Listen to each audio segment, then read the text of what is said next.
Hi, this is Marlin Simon, reminiscing about the old stories of duck soup and what God has done in my life. I was in the Navy, went in for 6 years. I spent 2 years active, got an early discharge to be able to come out to go to college. I realized that being a regular guerrilla, not a gorilla, a regular grunt in the Navy was not where it was meant to be, and I wanted to become an officer. So I got an early discharge to come to college.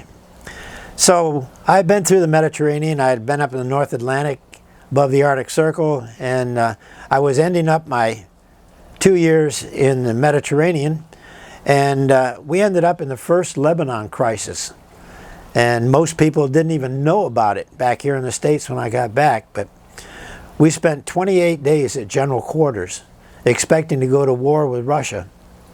And we had just some incredible experiences at that time when all this started to happen and Russia was making threats and so on. They put us on general quarters permanently for 24 hours a day. All we got to do was eat and sleep and be on our station. And I was on the bridge doing navigation. I did all the ship's celestial navigation for the aircraft carrier Saratoga, which at that time was the largest ship in the world. And I got to know the people up there. I ended up being the captain's ship-to-ship talker. When two ships come alongside each other, there was a wing that the captain would go out to. They would connect us all up, and then the other captain would have his ship-to-ship talker, and we would communicate to each other, and I would communicate to the captain what the captain of the ship alongside was talking about.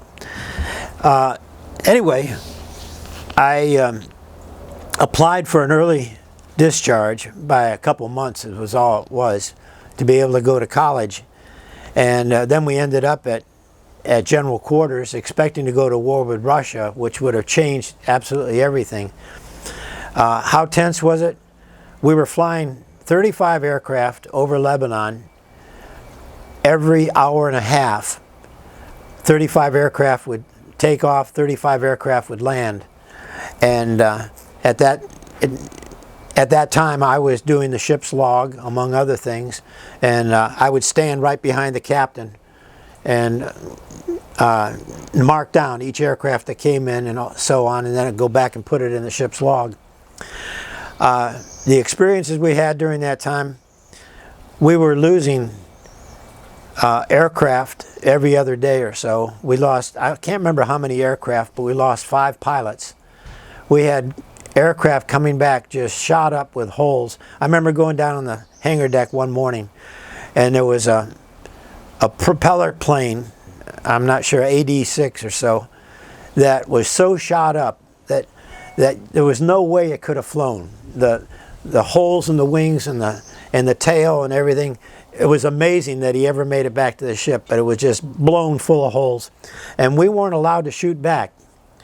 And they had what they called smokestack Charlie in Beirut. They were shooting at our aircraft when we were going over. And I remember going to 5 different services on board for the pilots that we lost. And I remember seeing pilots come back with their planes so shot up that they couldn't make it to the ship.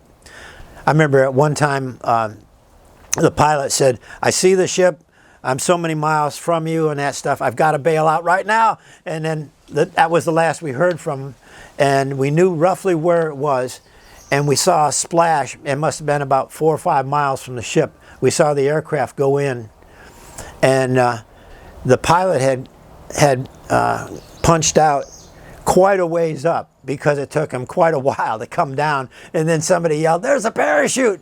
And they sent the helicopter over and ended up picking him up. But during that time, we had atomic bombs on deck that you could go down. I never touched the airplane, but it was, 10 foot from me, with a pilot on the plane, guarded by Marines, with the atomic bomb right there. I never took a picture, never even thought about it at the time. But everything was so tense. And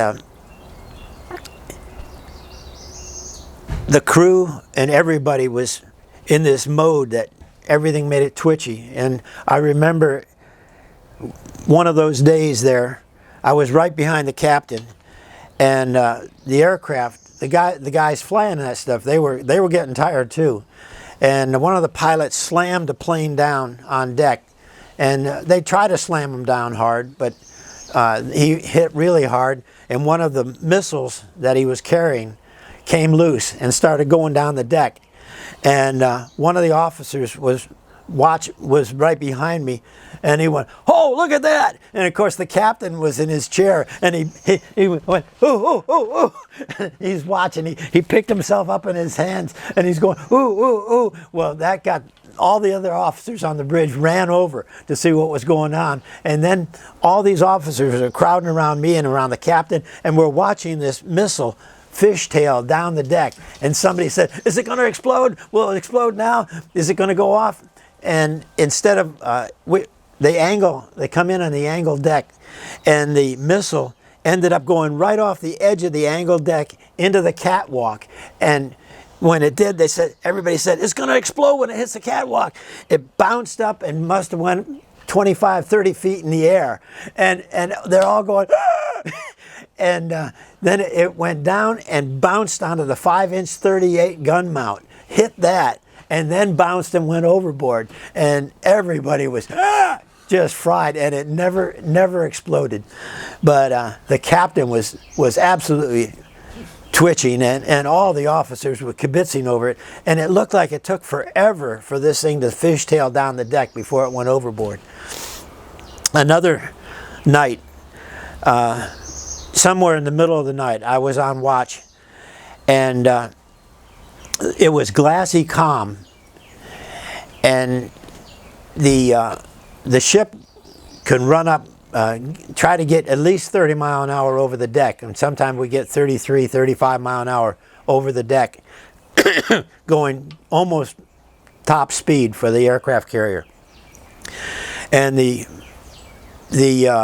propeller-driven aircraft had to have as much wind as they could to be able to get off. And with it pitch black, and you couldn't see any horizon, all they had was their instruments they were flying on. And I remember this prop plane went off, and he couldn't see the horizon. There was no horizon. He's flying like that, and he ended up pancaking it in. He went in, and the aircraft exploded. And as it went in, he and his crewman punched out at the moment they hit, and the aircraft went ahead of them and exploded and went up. And one of the officers said, "Atomic attack, atomic attack," because this big mushroom cloud goes up in front of us. We didn't know it was our aircraft right in front of the ship, probably a mile or so. And we all hit the deck. It was one of those, what do? We all just hit the deck because we didn't want anything to get to us. That made an impression on me coming home, because I remember the second or third day in college, I'm in a big classroom with a bunch of people, and something exploded. I don't know what it was, and I just hit the deck right in front of everybody. It was that PTSD kind of syndrome. What are you doing down there? Was the car backfired or something? Man, you couldn't have told me that, because it was there. Another thing that was just like that, and this is in the astronomy books. You can read it now, 1958 in September. Again, pitch black, middle of the night, probably 3 o'clock in the morning or something like that. The whole northern sky turned red, and another officer said, "It's got to be an atomic attack." Well, the ships were all talking to each other, what's going on, all this kind of stuff, because we're expecting to be at war with Russia. We're expecting atomic warfare. And the wild part about our ship was that we knew that our carrier group was worth one small atomic weapon from the enemy. That would take us all out. And here the whole sky turns red. Turns out to be an EMP from the sun, electromagnetic pulse, that caused the Carrington effect in 1865 and so on. But it was that that it caused the aurora borealis to be seen at latitude 33 south. And it was one of those rare times, rare moments, that the aurora borealis was totally red and the whole sky was red, and really was an exceptional kind of deal. But anyway, that was a very interesting experience, and one of the things I wanted to experience was to fly off the carrier, which I never did. Another one was I wanted to be highlined, and strangely enough, when I got my orders, they said, we're going to highline you off to another ship. And I got down there, and the executive officer was on the bridge where the captain normally was, where I was the captain ship-to-ship talker. The executive officer, the number 2 in command, was on the wing, and he radioed down to the man where I was going to be highlined to this other ship. He said, "Tell him Simon's orders have been canceled." And he was a real jokester. His name was Tex Conister. I've always wanted to find that guy because he was a full commander, next in line to be captain, and he was just a neat flyboy kind of guy. But he would always kid with you. He tried to make a kid like me, I was 19 years old, feel at home and all that. And anyway, he said, your orders have been canceled. Well, I didn't wait to listen to anything else. I dropped my sea bag and hat. I ran up 12 decks, and I bypassed everybody. I went up right to the captain, and I said, "Sir, my orders have been canceled. Can you tell me why?" And the captain looked at me and said, "Simon, your orders have been canceled?" I said, "Yes, sir." He said, "Call personnel. I want to know why Simon's orders have been canceled." Well, the old man just took charge. And well, turned out later on, I found out it was a joke. And the personnel department called back and said, "Captain, Simon's orders have not been canceled. He's supposed to be transferred."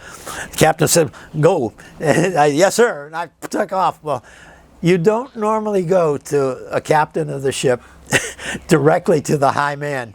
But the neat thing, the parallel right there, is that we have a God that we can go to right now. And he is far above everything, every other power on earth or on heaven. And I look back on that now thinking, what an interesting parallel. I went to the guy that's in charge.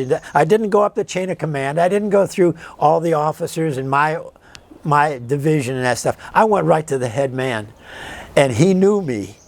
And our God knows us.